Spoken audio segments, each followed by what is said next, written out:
Hey y'all, welcome to the craziest world record you've ever seen. So I really need to start this video by explaining exactly what this world record is. Okay, so this world record is getting to round 100 with the cheapest popping power you can.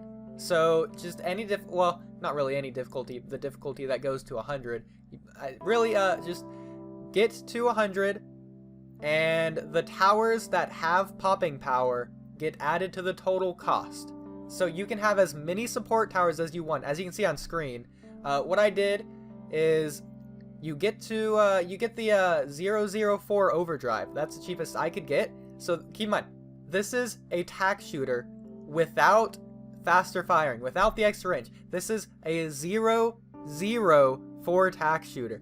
Ninja Kiwi thought it was crazy to beat Bloons Tower Defense 1 with just tack shooters. I consider this 10 times crazier. You're beating the entire game, all 100 rounds, including the bad balloon. And you'll see at the end of this footage where the last like 3 to 5 minutes I go beyond that to like round 150, something like that. I eventually give in and get the faster firing upgrades and then the tack spread, what is it, the 5th tier, to show you how far you can really push it with this tack shooter. But this thing is nuts, absolutely unreal. So the first 30 rounds, you want to make sure that you just don't leak any lives. You want to get your alchemist up to 200 only when there's lead balloons, so that you can actually pop the lead balloons. Then you want to sell your alchemist, believe it or not, so that your alchemist doesn't get any pops. Again, you can have as many support towers as you want. You can sell towers, you can do all that. Just make sure that towers that get pops get counted. So this is the absolute cheapest pump power. I really have to preface that because a lot of people are getting confused. And I feel like it's pretty easy to understand, but then again, I understand it. So I don't understand it from a perspective from somebody who doesn't understand it. So just going basically over the strategy, once you get your 004, you should probably get a tack shooter starting off the game, and then you want to get the overdrive pretty much as soon as you can, because otherwise you will leak lives, because believe it or not, the 3rd tier is actually not that good. The overdrive was buffed in this latest update, so I really wanted to see how far I could push it with this overdrive. This thing is absolutely nuts. If you go into Sandbox and you give it all the buffs and you stack like 15 bad balloons round 100 on top of each other, it just annihilates all of them. It's absolutely unreal how broken this thing is. I think it's the most broken tower in the game, as you can see.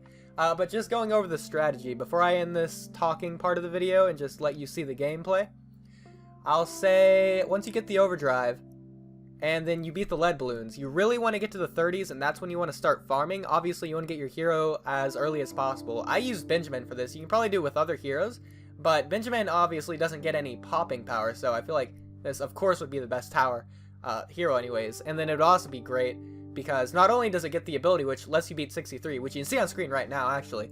I eventually did have to give in and get 024 glue, which I didn't want to do. Oh, no, it was 032 glue. So again, this glue is okay because it does not get popping power. I did not want to do it because it's kind of halfway cheating. I mean, it affects the balloons, whereas I really wanted the only thing to affect the balloons to be the tack shooter. But again, the tack shooter is getting 100% of the pops in this entire 100 rounds. No other tower got a single other pop. I made sure. And anytime another tower, say like the alchemist, accidentally got in range, I would have to sell the I would have to reset the round so that only the tack shooter had popping power at the beginning of the round. Then you beat that round with only the tack shooter getting the pops.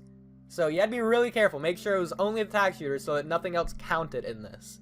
I really have to preface that. So you can see on screen now, it's just crazy. Getting to the 60s, beating the 60s, going to the 70s.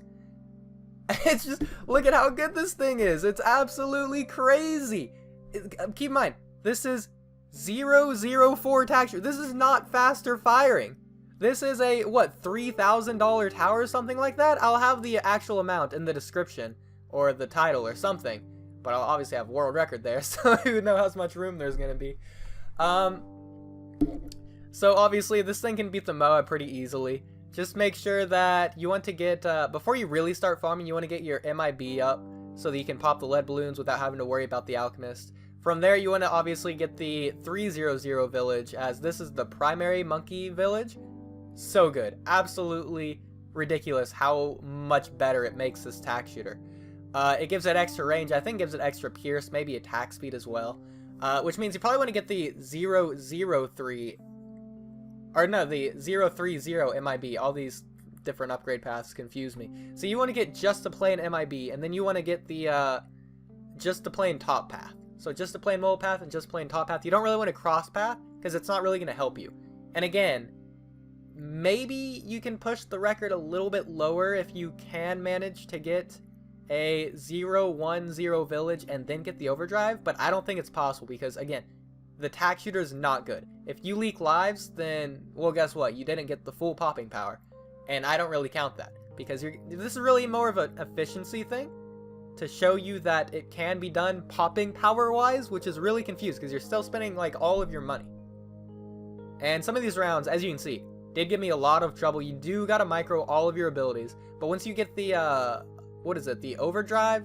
No, that's the tack shooter. Once you get the engineer, that's when it really starts being a lot easier because that's double attack speed. Just be really careful because if you end a round with the ability on over... What am I saying? With the ability cooldown still going, then that cooldown will continue to go. But when you start the game again, the tack shooter will lose that buff that it got. So if you say have the engineer ability on for 30 seconds and then you beat the round, then once you go back into that next round, say you die in that next round, then your tack shooter will lose that 30 extra seconds of buff that your ability would have given it, as well as your ability will still be on cooldown. So you've got to be really careful of that. That goes for pretty much all the abilities, so just be really careful with that.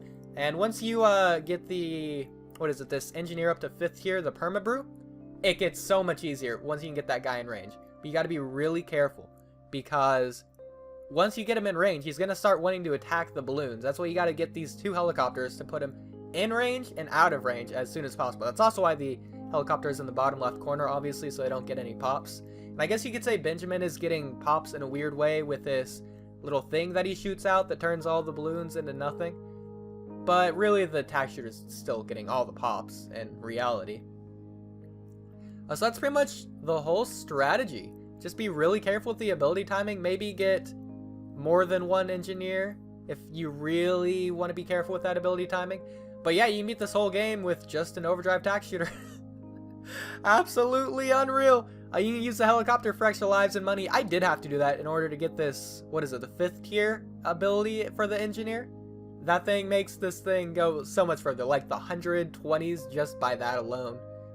So I'll just leave you all with that. You can see these last 10 waves without me randomly annoying you all. So thank you all for watching. If you beat this world record, let me know. I don't know if anyone is going to go for this world record, but I just thought this was so insane that I had to share this.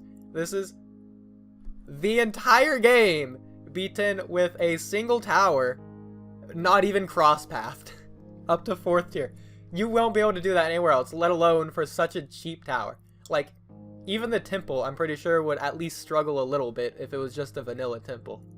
Once you get these perma charges going, it gets so much easier. You get the 5th tier village ability as well. Easier once again.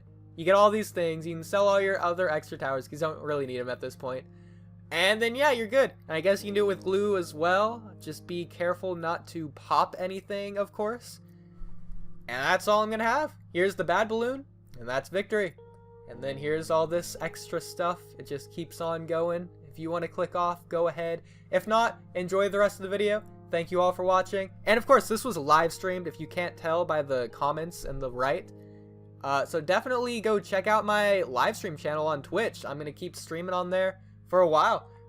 Maybe not a lot, because if you don't know, then I'm actually uploading on a different channel right now, something called False Perfections. It's this really crazy series, and that's going to be going till the end of the year. It's going to be released weekly every Sunday. So if you want to go check that out, it'll be down there in the link in the description, I guess, as well. Thank you all for watching, and have a day.